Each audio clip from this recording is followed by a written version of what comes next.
మీకు మజ్జిగ ఇచ్చారా పని దగ్గర ఎప్పుడు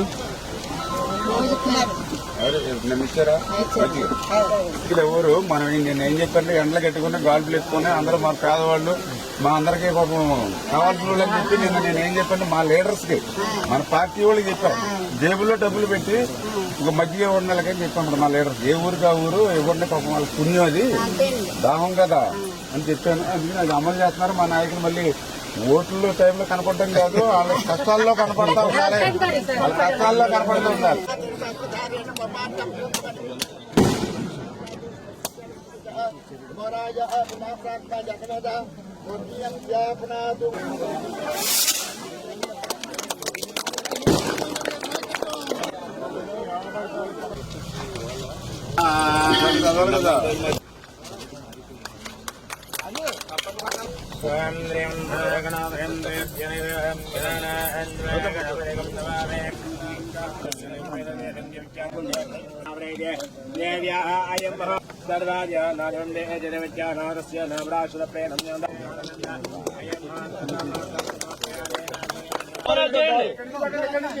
ఎక్కడి నుంచి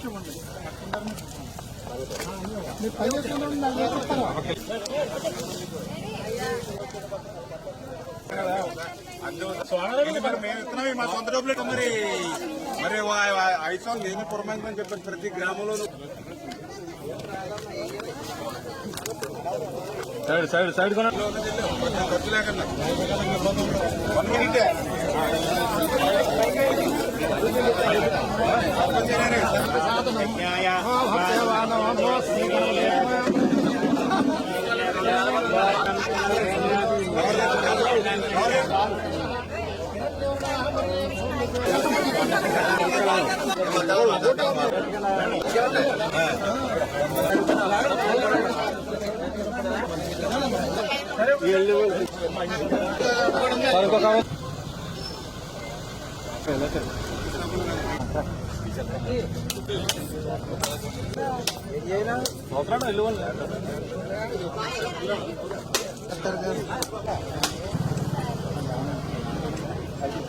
ఈరోజు పాలకొల్లు మండలంలో 2,21,00,000 రూపాయలతో ఈరోజు 4 పనులకు శంకుస్థాపన చేయడం జరిగింది. ఇలా ప్రతిరోజు ప్రతి నిత్యము కూడా ప్రజల కోసం పనిచేస్తూ నాకు ఓట్లేసి గెలిపించినటువంటి నా నియోజకవర్గ ప్రజలు రుణం తీర్చుకునేటువంటి విధంగా పనిచేస్తూ రాష్ట్రంలో మీరు ఎక్కడికి వెళ్ళినా పాలకొల్లు రామానాయుడు గారు అని మీ గౌరవాన్ని పెంచేటువంటి విధంగా మీ గౌరవాన్ని నిలిపేటువంటి విధంగా అనునిత్యం కూడా పనిచేస్తున్నాం. దయవుంచి మీరు కూడా పనిచేసేటువంటి నాయకుడికి పనిచేసేటువంటి ప్రభుత్వాన్ని ఆశీర్వదించమని చెప్పేసి మీ ద్వారా అందరినీ కూడా కోరుకుంటున్నాం. పాత్రికేయ మిత్రులందరికీ కూడా నమస్కారాలు తెలియజేసుకుంటూ ఈరోజు ఎలమెంచిలి మండలంలో 3,50,00,000 రూపాయలు ఈవేళ పనులు శంకుస్థాపన మరియు ప్రారంభోత్సవాలు చేసుకోవడం జరిగింది. ఇప్పుడే మీరు చూశారు అడవిపాలెం గ్రామంలో మైనర్ ట్రైన్ 21 లక్షల రూపాయలతో డీసిల్టింగ్. అక్కడ రైతు చెప్తూ ఉన్నాడు దగ్గర 6-7 సంవత్సరాలుగా ఎవ్వరూ కూడా ఒక తట్ట మట్టి తీసినటువంటి పరిస్థితి లేదు. మళ్ళీ మీరు వచ్చిన తర్వాత ఈ మైనర్ ట్రైన్ తవ్వుతూ ఉన్నారు. ఈ 4-5 సంవత్సరాల్లో ఒక పంట మరి మేము వదిలేసుకునేటువంటి పరిస్థితి అని చెప్తున్నటువంటి పరిస్థితి. అదేవిధంగా ఏదైతే 10 లక్షల రూపాయలతోటి మన కాజ మేజర్ డ్రైన్ కి సంబంధించి ఇప్పుడే మీరు చూశారు ఏ రకంగా ఆ యొక్క కాజ డ్రైన్ లో మరి మట్టి ఏ రకంగా డిపాజిట్ అయిపోయిందో మీరే చూశారు. అంటే డ్రైన్ లో కూడా ఒక దీవిలాగా అక్కడ ఏర్పడినటువంటి పరిస్థితి. చొక్క నీరు కూడా కిందకి వెళ్ళడానికి వీలు లేకుండా అక్కడ పెద్ద దీవి కింద మరి ఈ రోజు మళ్ళీ ఆ యొక్క డీసిల్టింగ్ కాజ డ్రైన్ లో ఈ రోజు మళ్ళీ మనం చేస్తున్నటువంటి పరిస్థితి. అదేవిధంగా ఏదైతే నేరేడుమిల్లి గ్రామానికి సంబంధించి మరి ఈవేళ నెంబర్ 1 బ్రాంచ్ ఛానల్ మీద ఒక 26 లక్షల రూపాయలు, అదేవిధంగా ఇంకొక లెఫ్ట్ సైడ్ గ్రావెల్ రహదారి ఇంకొక 20 లక్షల రూపాయలు తోటి ఈవేళ గ్రావెల్ రోడ్లు వేస్తూ ఉన్నారు. ఇప్పుడే రైతులు చెప్తూ ఉన్నారు గతంలో నీటి ఎద్దడి వస్తే అర్ధరాత్రి కూడా మేము ఇంట్లో పడుకుంటే మీరొచ్చి తలుపు కొట్టి మమ్మల్ని లేపి తీసుకెళ్లి మా కంతలు తీయించి నీళ్లు పెట్టారు ఆ రోజుల్లో. మళ్లీ ఈ రోజు మీ పుణ్యమా అని చెప్పి ఈ సంవత్సరం ఎక్కడ కూడా నీటి ఇబ్బంది లేకుండా పంటలు పండించుకున్నాం. పంటలు పండించుకోవడమే కాదు, మళ్ళీ ఈవేళ మీరు వచ్చి మా పొలాలకు పోవడానికి గ్రావెల్ రోడ్లు వేస్తా ఉన్నారు. నిజంగా ఈ యొక్క తెలుగుదేశం, జనసేన, బీజేపీ మరి ఈ ప్రభుత్వం రైతుల పట్ల ఒక దేవుళ్ళు మాదిరిగా మరి ఉంది. అన్నం పెట్టేవాడే నిజమైన దేవుడు.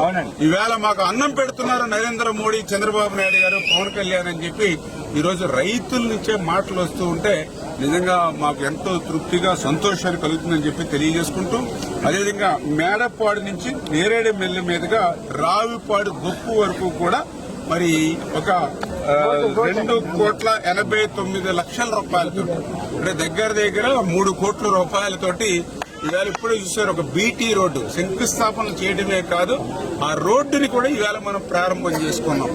మరి ఇవాళ ఇక్కడ ఉన్నటువంటి నేరేడుమిల్లి గ్రామస్తులందరికీ తెలుసు, రావిపాడు గ్రామస్తులందరికీ తెలుసు. ఆ రోజు 2014లో మన ప్రభుత్వం అధికారంలోకి వచ్చినప్పుడే ఆ రోజు మనం నేరేడుమిల్లికి రోడ్డు వేసాం. మళ్ళీ ఈ రోజు 2024లో మన ప్రభుత్వం వచ్చాకనే మళ్ళీ రోడ్డు వేస్తాం. మధ్యలో 5 సంవత్సరాలు కనీసం ఒక తట్ట కంకరే ఆ రోడ్డు వేసినటువంటి పరిస్థితి. ఇప్పుడే చెప్తా ఉన్నారు, పెద్ద పెద్ద గోతులు పడిపోయి ఆ గోతుల్లో మోటార్ సైకిల్ పడితే కాళ్ళు ఇరిగితే హాస్పిటల్కి వెళ్తే 10,000, 20,000, 30,000 రూపాయలు బిల్లులు అయినటువంటి పరిస్థితి, దుస్థితి మేము చూసాం. గత ప్రభుత్వంలో కొబ్బరికాయలు కొట్టారు, మళ్ళీ కనపడకుండా పోయారు. మళ్ళీ ఈవేళ మీరు కొబ్బరికాయ కొడతామే కాదు, రిబ్బన్ కూడా కట్ చేశారు. ఇది నిజమైనటువంటి ప్రభుత్వం, ఇది పని చేసేటువంటి ప్రభుత్వం. ఈ గ్రామంలో ఉన్నటువంటి నాయకులు, ఈ గ్రామంలో ఉన్నటువంటి ప్రజలు, ఈ గ్రామంలో ఉన్న ఆడపడుచులు చెప్తూ ఉన్నారు. ఇప్పుడే ఇంకా చెప్తూ ఉన్నారు, ఇక్కడే డోక్రా బిల్డింగ్ ఉంది. ఆ రోజు మీరేసినటువంటి స్లాబ్, మీరేసినటువంటి పునాదులు, మీరు చేసినటువంటి పనే తప్ప మళ్ళీ 5 సంవత్సరాలు ఒక కర్బస్తా సిమెంట్ లేదని ఇప్పుడే మా ఆడపడుచులు డోక్రా బిల్డింగ్ గురించి చెప్తున్నారు నేరేడుమిల్లిలో. అంటే అర్థం చేసుకోండి, గత ప్రభుత్వం ఎంత విధ్వంసం వైపు పోయింది. కేసులు, కక్షలు తోటే ఆ రోజు ప్రభుత్వంలో ఉన్నటువంటి పాలన పోయింది. ఏదైతే పోలీస్ స్టేషన్లో సెటిల్మెంట్లు మరి వాటి మీద దృష్టి పెట్టినటువంటి పరిస్థితి, ప్రజల జీవితాలతోటి, యువత జీవితాలతోటి ఆటలాడుకునేటువంటి విధంగా బుకింగ్లు, క్రికెట్ బుకింగ్లు చేసుకునేటువంటి సంస్కృతితో ఆ వైఎస్ఆర్సీపీ పార్టీ నిండిపోయినటువంటి పరిస్థితి. ఇట్లా పనులు చేసేటువంటి పరిస్థితి, పనులు చేసేటువంటి సంస్కృతి లేదు. ఈవేళ చెప్పండి, మా ఆడపడుచులకు సమాధానం చెప్పండి. 5 సంవత్సరాల్లో ఆ డోక్రా బిల్డింగ్ ఎందుకు ₹1 పెట్టలేదు? ఈ నేరేడుమిల్లి గ్రామానికి ఎందుకు ఆ రోడ్డు దుస్థితిలో ఉంటే ఒక తట్ట కంకర ఎత్తుకేయలేదు? ఈవేళ రైతులకు వెళ్ళడానికి, పొలాలకు వెళ్ళడానికి ఎందుకు 5 సంవత్సరాల్లో ఒక గ్రావులకు సంబంధించి ₹1 ఎందుకు పని చేయలేదు? అంటే ఎక్కడా కూడా మరి 5 సంవత్సరాలు నిమ్మకు నీరెత్తినట్లు పడుకుని ఎంతసేపు వాళ్ళ స్వార్థం కోసం అక్కడ జగన్మోహన్ రెడ్డి గారు మరి ఆయన ఏదైతే శాండ్, మైన్స్, లిక్కరు, మరి విలువైనటువంటి భూములు అమ్ముకోవడం, వాటి ద్వారా లూటీకి, దోపిడీకి ఆయన శ్రీకారం చుట్టాడు. ఇక్కడ ఉన్నటువంటి నాయకులంతా కూడా వీళ్లు బుకీలు, వీళ్లు ఫైనాన్షియల్ గా, వీళ్లు ఇండిస్ట్మెంట్ కోసం వీళ్ళు పడలెత్తినటువంటి పరిస్థితి తప్ప మరి ఈవేళ ఇక్కడ కూడా ఇటువంటి అభివృద్ధి కార్యక్రమం లేదు. ఒక్క చిన్న గ్రామానికి కూడా ఇంత పెద్ద ఎత్తున అభివృద్ధి చేస్తున్నామని అంటే ఈవేళ ఆర్థిక పరిస్థితి సహకరించకపోయినా ప్రజలకి సేవ చేయాలి. ఎవరైతే మాకు ఓట్లేసి గెలిపించారో వాళ్ల రుణం కొంతమేరైనా తీర్చుకోవాలి అనేటువంటి ఉద్దేశంతో పగలు రాత్రి అనే తేడా లేకుండా మా శక్తి ఉన్నంత వరకు కూడా మరి వాళ్ళ కోసం కష్టపడి పనిచేస్తున్నామని చెప్పి మీ ద్వారా అందరూ కూడా తెలియజేసుకుంటాం.